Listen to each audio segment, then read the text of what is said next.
7h15.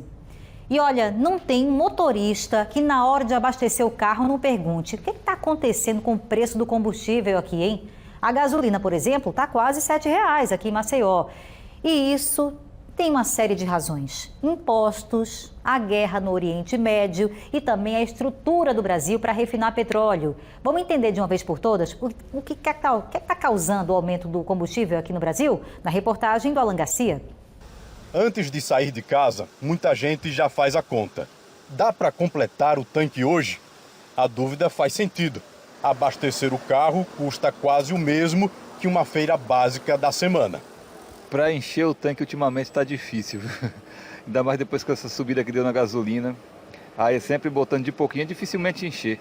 Em Alagoas, o que deixa o combustível mais caro é o tal do ICMS, o imposto responsável pela principal arrecadação do Estado, e que, segundo esse economista, é quase impossível o governo reduzir o impacto provocado por ele. O percentual do ICMS é maior do que os tributos federais, como o PIS, COFINS, enfim.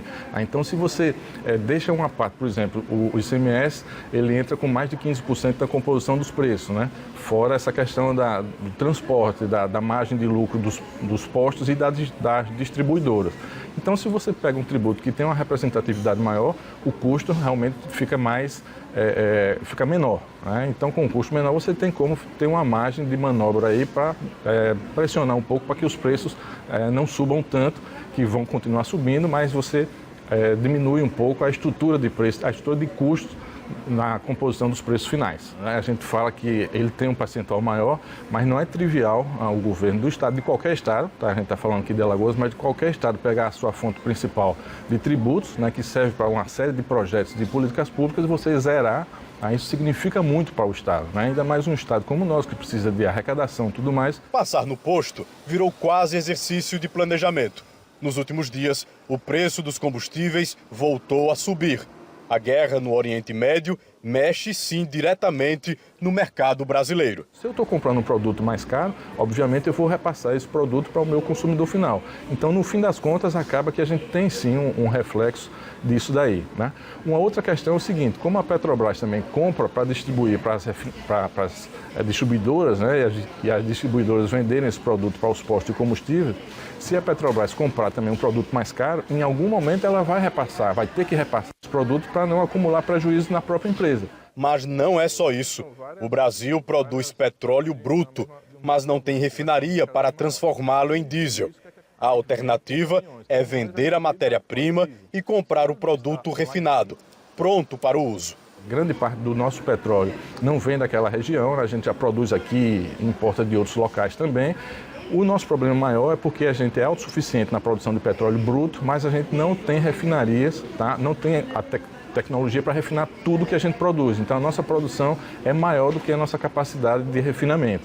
É o primeiro ponto. O segundo, a gente continua importando, então, o petróleo mais fino, né? O petróleo refinado, o petróleo para combustível, enfim, uma série desses usos também. É o segundo ponto. Uma terceira questão é o seguinte: que a importação traz dentro dela, tá, além de ser um novo produto, de ter oferta e demanda, etc., a questão da variação cambial, né? Então, se o câmbio altera também, se flutua para mais ou para menos, e a gente continua aumentando a compra desses produtos, a gente vai ter um déficit internamente também. O governo brasileiro tomou duas decisões: investiu em subsídios para deixar o diesel mais em conta e determinou fiscalizações em todo o país para evitar cobranças abusivas na venda da gasolina. Aqui em Alagoas, o PROCON efetuou 150 notificações. Neste posto, o litro da gasolina comum e do diesel tem o mesmo valor. O da gasolina aditivada custa quase R$7. O preço sobe, o bolso aperta e a expectativa é continuar assim. No curto prazo, o que é que se pode fazer, né? São também sugestões que a gente coloca, mas são sugestões que podem ser relativizadas de acordo com a atividade que você tem, né? Com a sua atividade. Então, primeiro, por exemplo, é racionalizar ou diminuir um pouco o consumo. Mas, aí já coloca, né? Se você tem a sua atividade comercial, econômica, que demande um automóvel, como é que você vai fazer isso, né?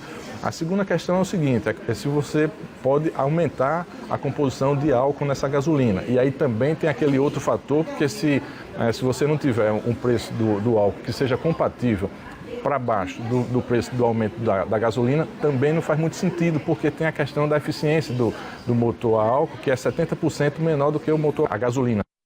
São algumas alternativas aí que o economista está apontando para a gente, né, para reduzir o consumo também, mas você vê que é uma matemática complexa, né, que envolve vários fatores, como explicou o economista Fábio Leão. Agradeço também pela sua entrevista para a gente entender um pouco mais o assunto. Mesmo assim, o brasileiro quer solução do governo, né, quer outras alternativas daqui para frente, inclusive o refino.